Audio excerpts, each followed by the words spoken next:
Hi అండి. నిన్న జగన్మోహన్ రెడ్డి గారు విలేకరుల సమావేశంలో విలేకరులు అడిగిన ప్రశ్నకు చాలా కీలకమైన వ్యాఖ్యలు చేశారు.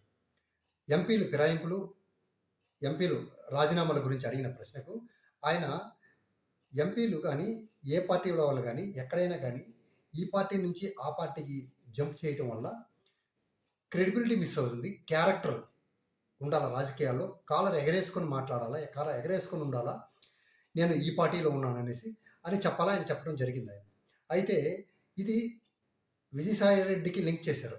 ఇది విజయసాయి రెడ్డికి సంబంధించి జగన్మోహన్ రెడ్డి గారు కీలకమైన వ్యాఖ్యలు చేశారని అన్ని న్యూస్ ఛానల్లో చెప్పడం జరిగింది. అయితే విజయసాయి రెడ్డి గారు ఈరోజు ట్విట్టర్లో ఒక ట్వీట్ చేశారు. నేను ఏ ప్రలోభాలకు లొంగలేదు, అనువనువున నాకు భయం లేదు కాబట్టి రాజ్యసభకి నేను రెసిగ్నేషన్ చేశాను అనేసి ఆయన ఒక ట్విట్టర్లో ట్వీట్ చేయడం జరిగింది.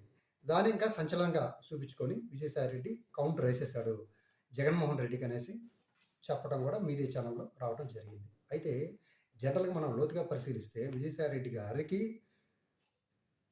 ప్రలోభాల కంటే కూడా కొంచెం వాళ్ళ బంధువుల విషయంలో కావచ్చు, వాళ్ళ వియంకుడి విషయంలో కావచ్చు, అరబిందో కంపెనీ విషయంలో కావచ్చు, ఇలా కొంచెం ఫ్యామిలీలో భయపడి వెళ్ళిపోయి ఉంటాడని బయట అందుతున్న సమాచారం. అంతేగాని ఆయన వ్యవసాయం చేసుకోవటానికో లేదా ఇంకొకటో కాదు. ఇది బయట వస్తున్న సమాచారం.